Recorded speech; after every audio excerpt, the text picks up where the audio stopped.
Hello बच्चों, कैसे हो? बढ़िया। क्लास 10 पहले इकोनॉमिक्स चैप्टर क्रैश कोर्स कराया था मैंने। आज इसका कराएंगे लेसन नंबर सेकंड, क्या है क्रैश कोर्स। जो इम्पोर्टेंट पॉइंट्स हैं वो बताऊंगा। पहले क्लास को आएंगे मेरा, ठीक है? तो ध्यान सुनिएगा और जो भी परेशानी है कमेंट कीजिएगा। लेसन नंबर 2 का नाम है फेडरलिज्म। फेडरलिज्म को हिंदी में क्या कहते हैं? संघवाद। कहते हैं संघवाद कहते हैं। बेसिकली फेडरलिज्म है उस टाइप की सरकार होती है जहाँ पर जिसमें पावर्स जो होती हैं वो सेंट्रल और स्टेट में डिवाइड होती है। ठीक है, सेंट्रल और स्टेट की पावर्स जो होती हैं वो डिवाइड होती हैं। फीचर्स क्या होते हैं फेडरलिज्म के? फेडरलिज्म में 2 या उससे ज़्यादा लेवल्स पर गवर्नमेंट होती है, यानी 2 तो कम से कम नहीं और उससे ज़्यादा लेवल पर गवर्नमेंट। जैसे सेंट्रल गवर्नमेंट सारे देश को कंट्रोल करती है ना, और स्टेट गवर्नमेंट खाली एक राज्य को कंट्रोल करती है। यह गवर्नमेंट सेम लोगों को कंट्रोल करती है, पर दोनों गवर्नमेंट के एरिया ऑफ कंट्रोल अलग अलग होते हैं। तो सेंट्रल सारे को देखेगी गवर्नमेंट, एक राज्य को देखेगी। जैसे आर्मी होती है, आर्मी को सेंट्रल गवर्नमेंट कंट्रोल करती है, आर्मी को सेंट्रल गवर्नमेंट कंट्रोल करती है, और पुलिस उसे स्टेट गवर्नमेंट कंट्रोल करती है। अब सवाल यह आता है कि कौन सी चीज़ें जो हैं वो सेंट्रल गवर्नमेंट कंट्रोल करती है करेगी और कौन सी चीज़ें स्टेट गवर्नमेंट कंट्रोल करेगी? तो आंसर यही है कि हर एक फेडरल कंट्री की संविधान कॉन्स्टिट्यूशन में बताया जाता है कौन सा एरिया, कौन सा डिपार्टमेंट, कौन सी ड्यूटी किस लेवल की गवर्नमेंट के अंडर में आएगी। यानी हर लेवल की गवर्नमेंट को पावर्स कॉन्स्टिट्यूशनली डिवाइड की जाती है।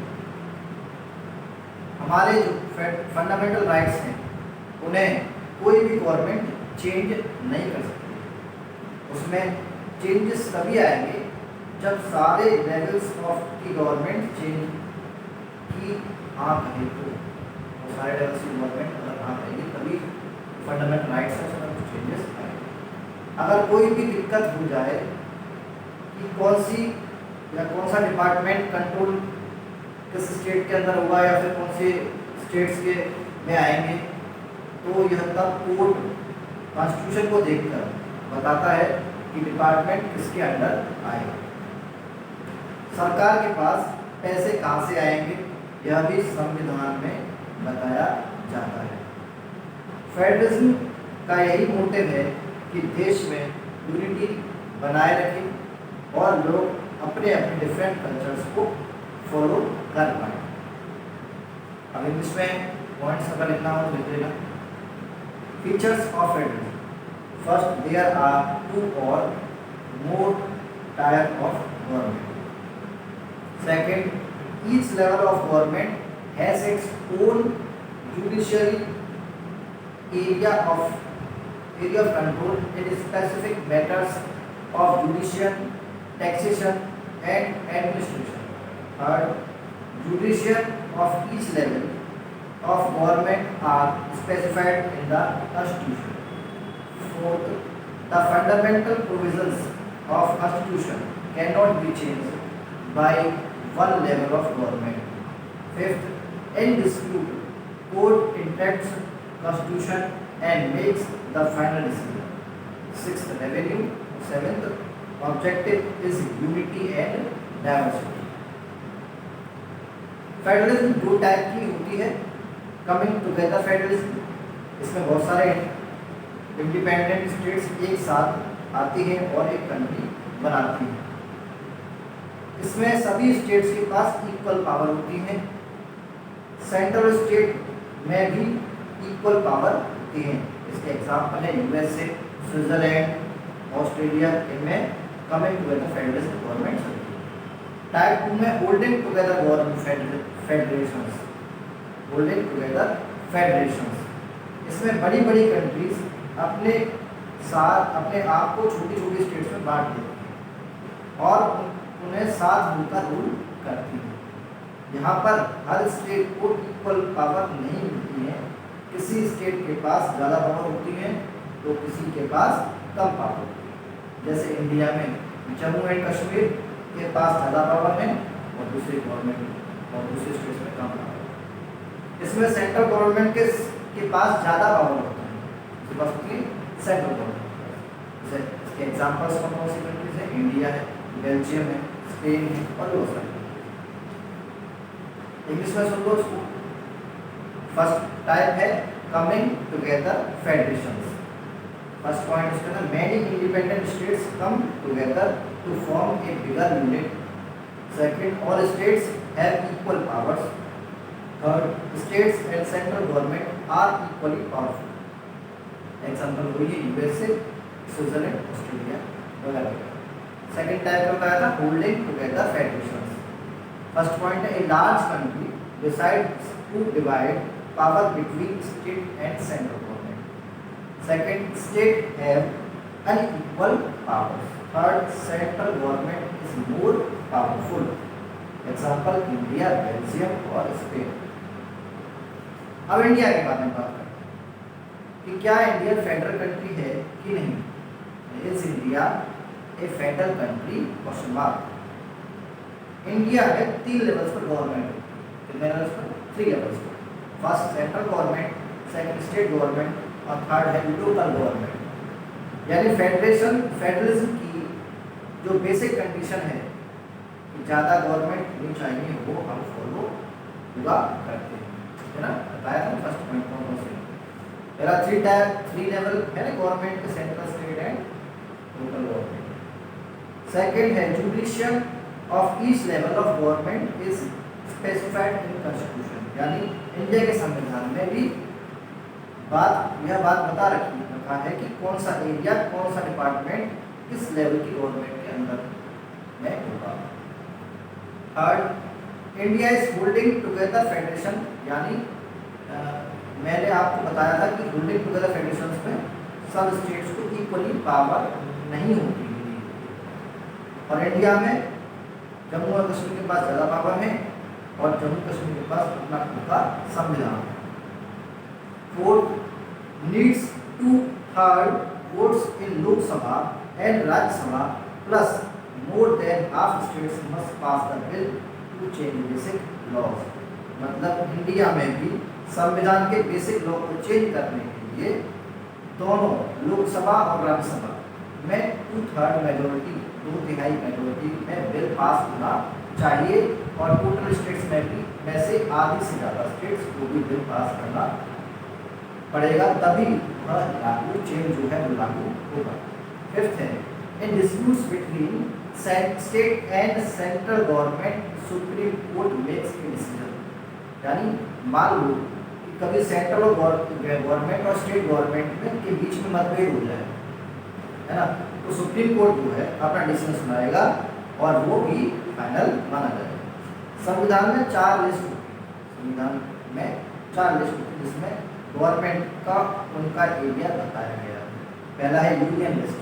इस लिस्ट में बहुत सारी चीज़ें आती हैं जो पूरे देश में सेम होती हैं, या कह सकते हैं कि पूरे देश के लिए इम्पोर्टेंट होती है, जैसे कि सिक्योरिटी या फिर देश की करेंसी वगैरह वगैरह। और ऐसी चीज़ों को सेंट्रल गवर्नमेंट कंट्रोल करती है। इनके एग्जाम्पल है currency, foreign affairs, defence, bank, etc। इस लिस्ट में टोटल 97 सब्जेक्ट्स हैं। यहाँ सब्जेक्ट का मतलब है एरिया, जैसे डिफेंस एक सब्जेक्ट हो गया, एरिया हो गया, ठीक। सब्जेक्ट मतलब विषय नहीं, एरिया। सेकंड है स्टेट लिस्ट। इस लिस्ट में वो चीज़ें आती हैं जो डेली लाइफ से रिलेटेड होती हैं और एक लोकल एरिया के लिए अच्छे होते हैं। इस लिस्ट में टोटल 66 सब्जेक्ट हैं जिन्हें स्टेट कंट्रोल करती है। के एग्जाम्पल है police, trade, agriculture, irrigation, commerce वगैरह वगैरह। थर्ड है ऑन करेंट लिस्ट। इसमें वो सब्जेक्ट आते हैं जो सेंट्रल गवर्नमेंट और स्टेट गवर्नमेंट के लिए इम्पोर्टेंट होते हैं और इन्हें सेंट्रल और स्टेट गवर्नमेंट कंट्रोल करते हैं। इसमें टोटल 47 सब्जेक्ट हैं, जैसे एजुकेशन, मैरिज, एडॉप्शन। फोर्थ है रेजिडियरी लिस्ट। इसमें वो सब्जेक्ट आते हैं जो अभी नए बने हैं, कौन से बने, नए बने हैं, जैसे कंप्यूटर साइंस है जो अभी भी आया है, और संविधान के अकॉर्डिंग, संविधान के अनुसार इन सब रेसिडेंस लिस्ट को सेंट्रल गवर्नमेंट कंट्रोल करेगा, और इस लिस्ट में आने वाले सब्जेक्ट्स के लिए लॉज भी सेंट्रल गवर्नमेंट ही बनाएगा। जब हमारे देश को आज़ाद हुआ, हाँ, तब हमारे देश के लोग यह डिमांड कर रहे थे कि लैंग्वेज के बेसिस पर स्टेट्स को डिवाइड किया जाए, लेकिन गवर्नमेंट उसको अवॉइड करती रही बिकॉज ऑफ यूनिटी, एकता क्या होगी, वाले हो जाएगी। पर कुछ समय बाद गवर्नमेंट ने कुछ स्टेट्स को लैंग्वेज के बेसिस पर डिवाइड कर दिया, उससे उन स्टेट्स की डेवलपमेंट बहुत अच्छी हुई और देश में यूनिटी भी बढ़ी। तो गवर्नमेंट को लैंग्वेज पॉलिसी के बारे में जानते हैं, क्या होती लैंग्वेज पॉलिसी। फर्स्ट है नो नेशनल लैंग्वेज, मतलब इंडिया की संविधान कॉन्स्टिट्यूशन किसी भी लैंग्वेज को नेशनल लैंग्वेज नहीं मानती है। Second, Hindi is official language of India. India में 40% लोग हिंदी बोलते हैं, तो इसलिए हिंदी को ऑफिशियल लैंग्वेज बनाया गया है। Third, 21 languages are recognised as scheduled languages by the constitution. Hindi के अलावा, मतलब हिंदी के अलावा और 21 लैंग्वेज, 21 लैंग्वेजेस को संविधान में शेड्यूल्ड लैंग्वेज का स्टेटस दिया है। Fourth, candidate can option to take examination in any of these 22 languages for central government position. मतलब इंडिया के अंदर जितने भी एग्जाम्स होते हैं वो गवर्नमेंट कराती है, और वो हम लोग इन 22 लैंग्वेजेस में किसी भी लैंग्वेज दे सकते हैं। फिफ्थ है states have their own official language. राज्यों को भी अपनी अपनी अलग ऑफिशियल लैंग्वेज होती हैं, जिस पे सारे स्टेट डिपार्टमेंट काम करते हैं। सिक्स है English act as medium of communication between central and state और इंटर स्टेट गवर्नमेंट वर्क। मतलब जब भी कोई काम सेंट्रल और स्टेट गवर्नमेंट या फिर स्टेट से दूसरी स्टेट में होता है, तो इसमें इंग्लिश लैंग्वेज का इस्तेमाल किया जाता है। अब यह बताता हूँ कि आज़ादी के बाद सेंट्रल और स्टेट के बीच में रिश्ते कैसे थे। तो क्या हो गया, सेंट्रल स्टेट रिलेशंस। फर्स्ट है for a long time same party ruled at centre and state. This did not allow state government to exercise their rights as autonomous federal units. तो पहले तो इंडिया में सिर्फ एक ही पार्टी थी, कांग्रेस। तो यह सेंट्रल में भी रूल करती थी और स्टेट में भी रूल करती थी। तो तब वो वही चीज होती थी जो कांग्रेस पार्टी चाहती थी। If the party ruling in central and state was different, the central government often misused the constitution to dismiss the state government. कुछ समय बाद धीरे धीरे लोकल पार्टीज बनी और कुछ स्टेट्स में जीत भी गई, लेकिन उन पार्टीज का कंट्रोल अच्छी तरह से रूल नहीं कर पा रहा था। सेंट्रल गवर्नमेंट रूल नहीं कर देता था और कभी कभी संविधान को मिसयूज करके स्टेट गवर्नमेंट को डिसमिस भी कर देता। Third point 1990 no single party has majority the era of coalition by government started. 1990 में सिचुएशन में बदलाव आया क्योंकि सेंट्रल गवर्नमेंट में किसी एक पार्टी की सरकार नहीं बन पाई, जिस कारण बहुत सारी पार्टियों को मिलकर एक सरकार बनानी पड़ी, जिसे हम कोलिजन कहते हैं। इससे पावर्स को शेयर करना पड़ा और स्टेट गवर्नमेंट को भी उन्हें उनकी पावर को यूज करने से कोई रोक नहीं रहा था। मतलब फोर्थ पॉइंट है state government not ruled autonomously and became powerful. ठीक है, फिफ्थ पॉइंट है it became difficult to dismiss the state government. और पॉल्यूशन की वजह से सेंट्रल गवर्नमेंट स्टेट गवर्नमेंट को डिसमिस नहीं कर पा रही। तो अब बात करते हैं डिसेंट्रलाइजेशन, इसकी डिसेंट्रलाइजेशन। तो डिसेंट्रलाइजेशन उसे कहते हैं जब सेंट्रल से और स्टेट से पावर जीतकर लोकल गवर्नमेंट को दी जाती है। सेंट्रल से और स्टेट से पावर जीतकर लोकल गवर्नमेंट को दी जाती है। इंडिया के गांव में इस गवर्नमेंट को पंचायत के नाम से जानते हैं। इसके नाम जानते हैं, पंचायत के नाम से जानते हैं। और इसका जो हेड होता है वो सरपंच होता है। वही शहरों में हम इसे म्यूनिसिपैलिटी कहते हैं। क्या कहते हैं? म्यूनिसिपैलिटी कहते हैं, नाम से जानते हैं, ठीक है। और इसका हेड जो होता है वो होता है मेयर कहलाता है। तो उसके बाद है इंडिया में 1992 में बहुत अच्छे से डिसेंट्रलाइजेशन हुआ था और इससे हमारी लोकल गवर्नमेंट यानी थर्ड लेवल ऑफ गवर्नमेंट के पास भी ज़्यादा पावर आ गई। तो 1992 में क्या अमेंडमेंट हुए थे वो भी सुनो ध्यान से।